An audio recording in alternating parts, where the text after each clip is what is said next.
룻기 4장 말씀입니다.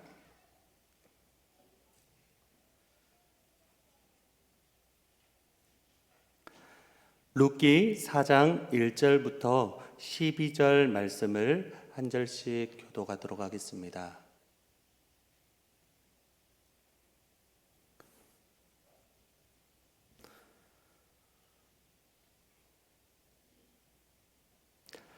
다 찾으셨으면 한 절씩 읽도록 하겠습니다.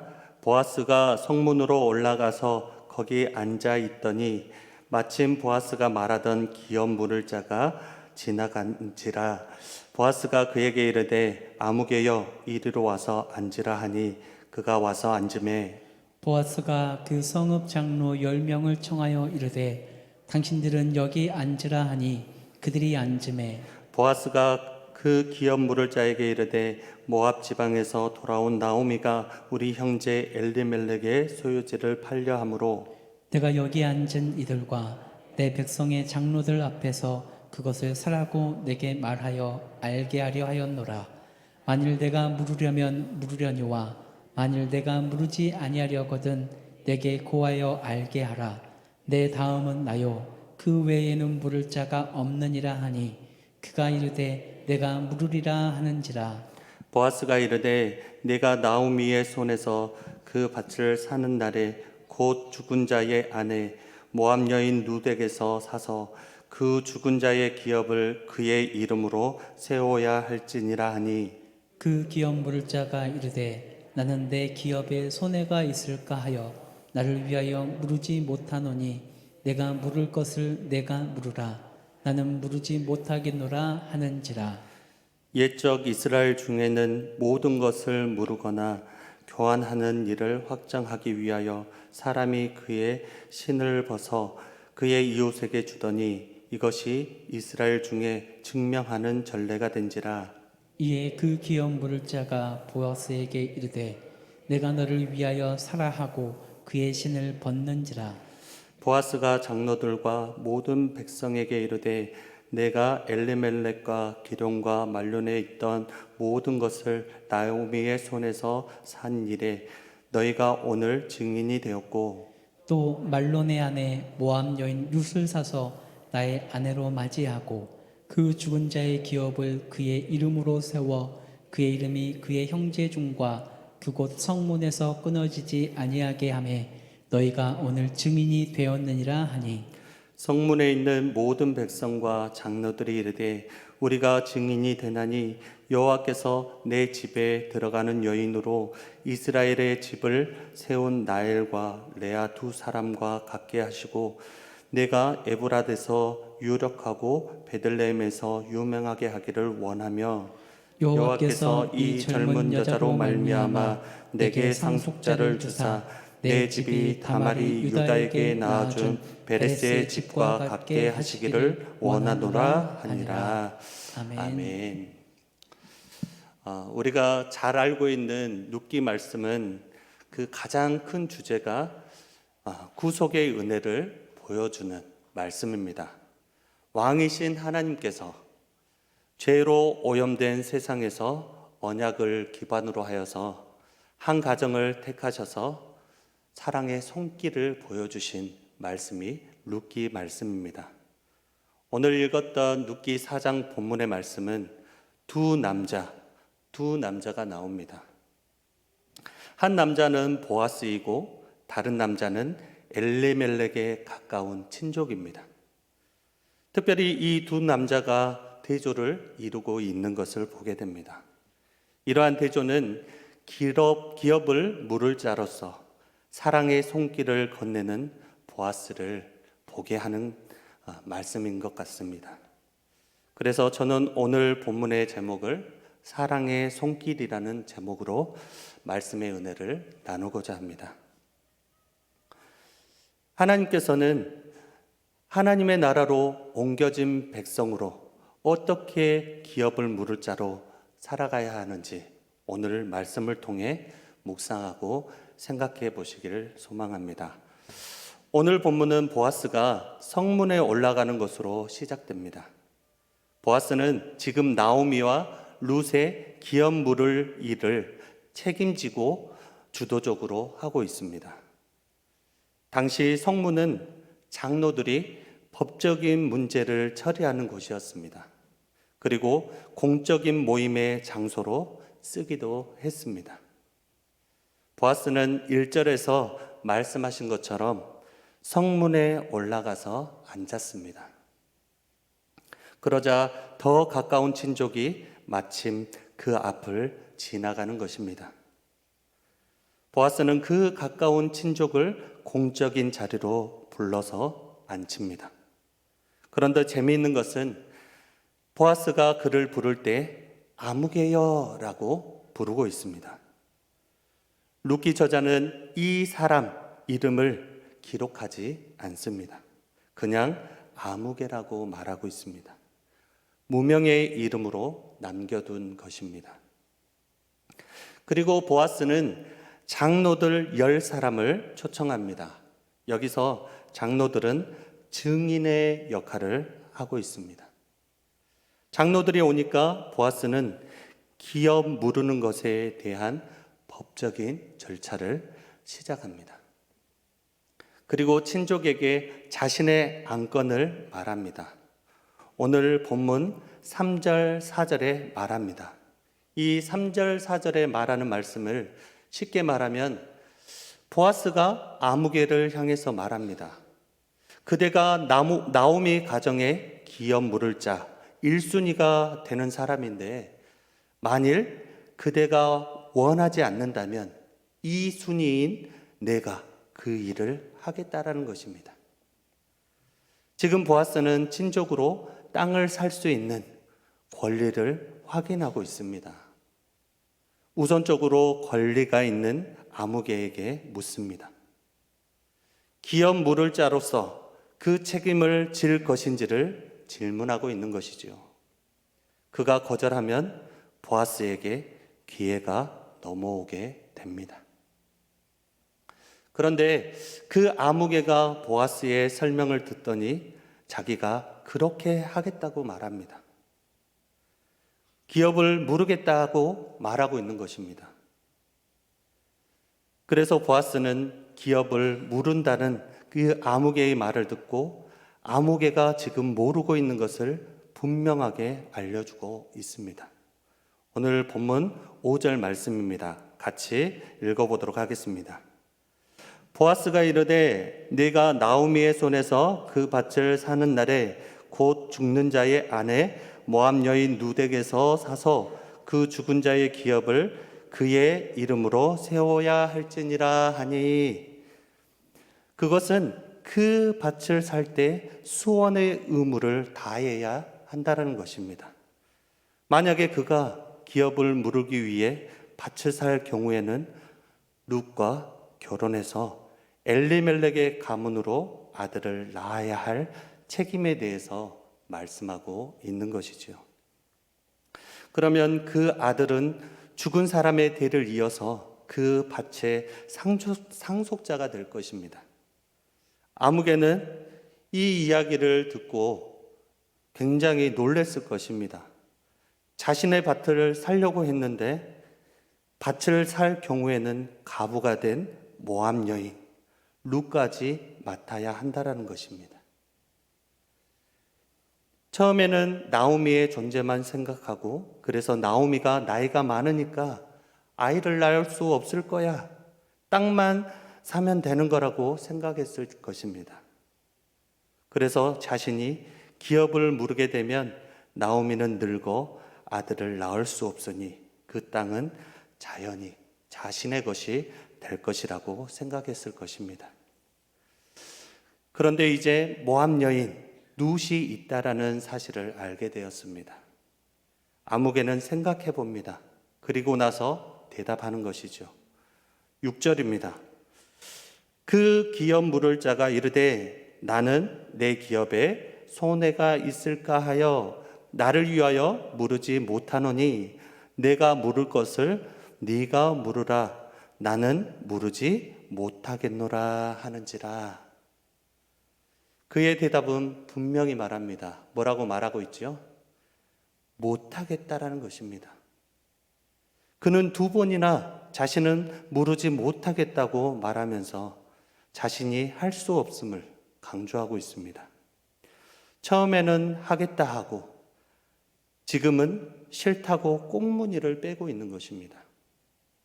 왜 이렇게 꽁무니를 빼고 있죠? 그가 거절한 이유는 재정적인 손해 때문입니다. 내 기업에 손해가 있을까 하여 나를 위하여 못하겠다 말하고 있는 것입니다. 기업을 무르다가 내 재산만 축날 것 같습니다. 그래서 안 하겠다라는 것이지요. 그래서 그는 하나님의 위대한 역사에서 그냥 이름 없이 아무개요 라고 사라지고 있는 것입니다. 아무개는 당시의 관습에 따라 신을 벗는 것으로 기업 무르는 권리를 넘겨주는 법적 절차를 마무리합니다. 그리고 보아스는 장로들과 온 마을 사람들 앞에서 자신이 룻과 나오미의 기업 물을 자가 되겠다고 선언합니다. 오늘 본문 9절, 10절 말씀입니다. 보아스가 장로들과 모든 백성에게 이르되 내가 엘리멜렉과 기룡과 말론에게 있던 모든 것을 나오미의 손에서 산 일에 너희가 오늘 증인이 되었고 또 말론의 아내 모압 여인 룻을 사서 나의 아내로 맞이하고 그 죽은 자의 기업을 그의 이름으로 세워 그의 이름이 그의 형제 중과 그곳 성문에서 끊어지지 아니하게 하매 너희가 오늘 증인이 되었느니라 말씀합니다. 보아스는 두 여인을 위해서 그 기업을 무르겠다고 하고 있습니다. 어려움에 처한 두 여인과 그 가문을 위해서 자신의 값을 지불하고 헌신할 것을 말씀하고 있습니다. 그가 여러 증인들 앞에서 자신의 책임을 다하겠다고 사랑의 손길을 건넨 것입니다. 이제 모든 문제가 해결되었습니다. 하나님께서 준비하신 사람 보아스, 룻의 남편이 되어서 그녀의 모든 것을 책임질 것입니다. 이제 그녀는 더 이상 이삭을 줍기 위해서 돌아다닐 필요가 없습니다. 더 이상 먹을 것을 염려하지 않아도 됩니다. 그녀는 기업 물을 자 보아스를 통해 그 기업을 얻게 되었습니다. 룻에게 있어서 보아스의 이 선언이 얼마나 기쁜 소식일까요? 집에서 가슴 졸이며 기다리던 룻에게는 이 선언이 정말로 기쁜 소식일 것입니다. 여러분, 그런데 우리도 이 룻과 같지 않습니까? 여기서 보아스는 자신의 생명을 들여서 나 같은 죄인을 구속하신 나의 기업을 물으신 예수님을 생각나게 합니다. 비참한 상태에 있던 나를 건져주시고 회복시키시고 나의 기업이 되신 예수님이 나의 죄를 위해서 십자가에서 마지막 말씀이 무슨 말씀이었죠? 다 이루었다. 다 이루었다라고 말씀하신 그 선언이 우리에게 능력이요 복음인 것입니다. 이어지는 11절, 12절 말씀을 보겠습니다. 성문에 있는 모든 백성과 장로들이 이르되 우리가 증인이 되나니 여호와께서 내 집에 들어가는 여인으로 이스라엘의 집을 세운 라헬과 레아 두 사람과 같게 하시고 내가 에브라데서 유력하고 베들레헴에서 유명하게 하기를 원하며 여호와께서 이 젊은 여자로 말미암아 내게 상속자를 주사 내 집이 다말이 유다에게서 낳아준 베레스의 집과 같게 하시기를 원하노라 하니라. 아멘. 이 모든 일의 증인이 되는 사람들이 세 가지로 보아스를 축복하고 있습니다. 첫 번째는 하나님이 그의 집에 들어가는 여인을 라헬과 레아와 같이 되게 하기를 구하는 것입니다. 보아스가 룻을 통해 많은 자손을 갖게 될 것을 축복하고 있는 것입니다. 두 번째는 하나님이 보아스를 유력하고 유명하게 하시기를 빌었습니다. 온갖 손해를 감수하고 기업 물을 자의 책임을 다하는 보아스가 하나님의 축복을 받아 그 이름이 알려지기를 바랬습니다. 그가 한 아름다운 일을 알려지게 되면 사람들이 그를 닮으려는 노력을 할 것이고, 그렇게 되면 세상은 더 많은 사랑의 손길로 채워지는 것입니다. 마지막 세 번째는 보아스의 집안에 베레스의 집안과 같게 하기를 축복합니다. 룻과 보아스의 결혼을 유다와 다말의 연합과 비교하고 있습니다. 룻과 다말 두 사람은 다 자녀 없이 과부입니다. 그리고 가문이 끊어질 수 있는 위기를 극복한 사람입니다. 이처럼 보아스와 룻은 사람들의 인정과 축복을 받으며 새롭게 시작합니다.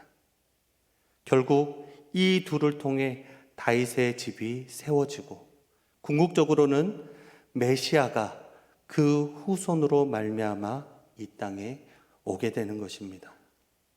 이 두 사람은 하나님의 구원의 역사에 동참하게 되는 것입니다.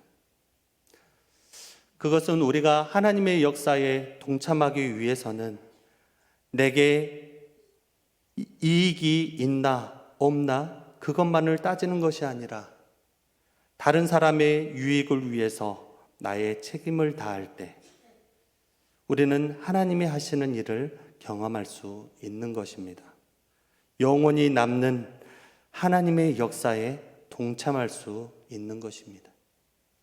오늘 본문에 나온 두 사람의 차이를 생각해 보시길 바랍니다.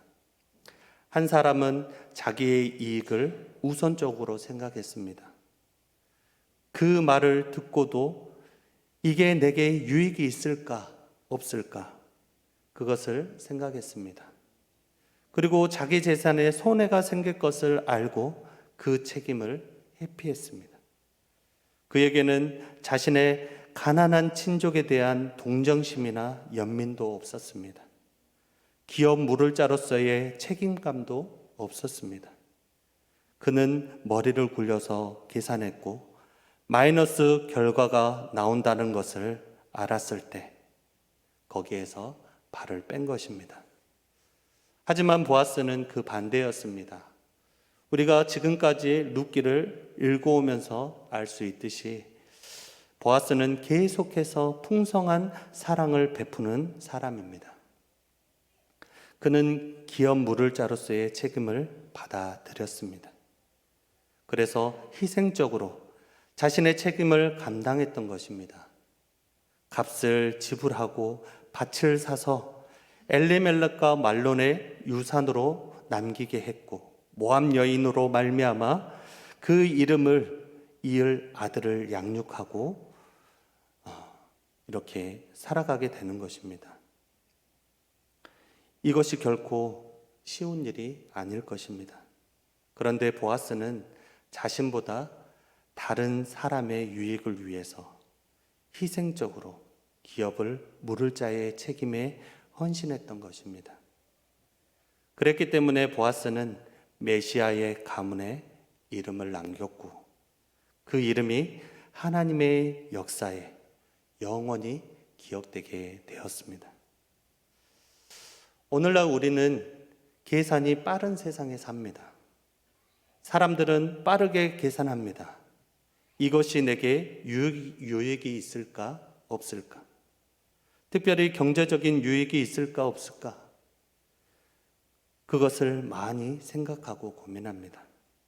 그리고 그 관점으로 뭔가를 결정하게 되지요. 사람을 만날 때도 마찬가지입니다. 저 사람이 내게 도움이 될까 안 될까. 그래서 내게 유익이 되는 사람이면 가까이 하고 그렇지 않으면 멀리 합니다. 이것이 오늘날 사는 사람들의 모습입니다. 하지만 우리 또한 종종 그렇게 살 때가 있는 것 같습니다.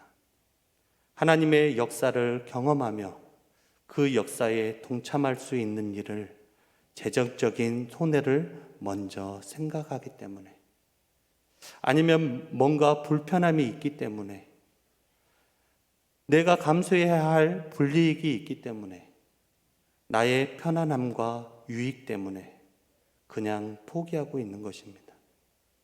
그 기회를 날려버리는 것입니다. 책임을 미루기도 하고 헌신의 기회를 주저하고 놓칠 때가 있는 것 같습니다.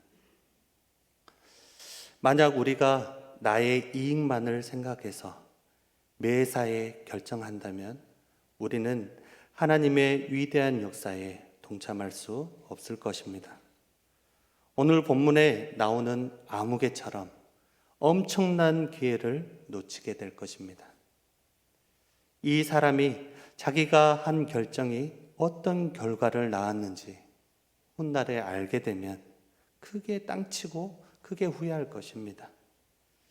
하나님의 놀라운 역사에 참여하는 일을 지금 눈앞에 보이는 현실적인 이익 때문에 차버리는 것입니다. 대박난 영화 중에 주연 배우가 말하는 에피소드들을 보게 되면 이러한 이야기를 합니다.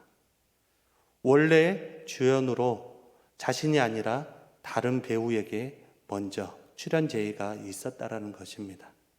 그런데 그 배우가 거절했다라는 것이죠. 그래서 자신에게 기회가 왔다며 감사합니다. 그 배우는 기회가 왔는데 조건이 안 맞았던, 아니면 출연료가 적었다든지 어떤 이유로든지 거절했고 그 결과로 엄청난 기회를 놓친 것입니다.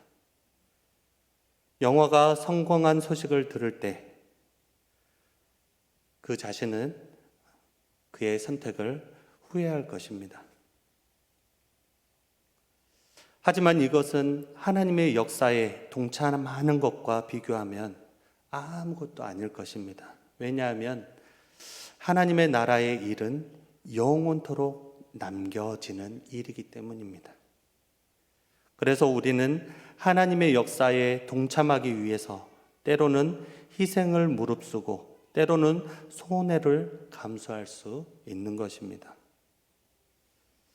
보아스가 기업 물을 자로서 그 책임을 다한 것처럼 우리도 믿는 자로서 나에게 주어진 책임을 진지하게 받아들이고 그것에 헌신해야 합니다. 우리에게 주어진 책임은 본질적으로 이타적인 삶인 것 같습니다. 나를 사랑하시고 독자 예수님까지 내어주신 하나님께서 우리에게 뭐라고 말씀하고 있지요? 이웃을 내 자신과 같이 사랑하라 말씀합니다. 예수님을 믿는 그리스도인이라면 나만을 위해서 사는 것이 아니라 다른 사람을 위해 살아야 할 책임이 있는 것입니다. 복음을 전하는 책임, 누군가의 영혼을 돌보는 책임, 교회를 세우는 책임, 하나님의 사랑을 나누는 책임, 성경적인 가정을 세우는 책임, 가정과 직장과 학교에서 예수님을 닮은 사람으로 사는 책임, 그 책임을 나의 것으로 받아들이고 그 일에 헌신해야 하는 것입니다. 그저 내 이익과 내 성공만을 위해 사는 것이 아니라 더 좋은 어떤 것을 가지기 위해서 사는 것이 아니라 하나님의 나라, 위대한 역사를 위해서 내게 주어진 책임을 다해야 하는 것입니다. 사랑의 손길 필요한 곳이 있습니까? 사랑의 손길이 필요한 이웃이 있습니까? 우리가 어떻게 하나님의 나라로 옮겨진 백성이 되었는지, 하나님의 나라 백성으로 기업 물을 자로 살아야 하는지 결단하시기를 소망합니다. 계산하지 말고 눈에 보이는 득과 실만을 따지지 말고 하나님의 사랑을 기억하고 이웃을 내 자신과 같이 사랑하기를 소망합니다. 11월 21일 새생명 전도 축제가 있습니다. 우리가 기도하며 작정하였습니다. 이들을 돌보는 책임이 우리에게 있는 줄 믿습니다. 만나시길 바랍니다. 기도하시길 바랍니다. 우리를 통하여서 내주하시고 역사하시는 성령님께서 그들을 돌보게 하시고 회복의 은혜를 줄 믿습니다. 우리 목포교회 안에 이러한 돌봄이 회복의 은혜가 넘쳐나길 예수님의 이름으로 축원합니다. 기도하겠습니다. 은혜가 풍성하신 하나님, 주님의 은혜와 사랑을 감사합니다. 하나님의 사랑을 다시금 회복하게 하여 주시옵소서.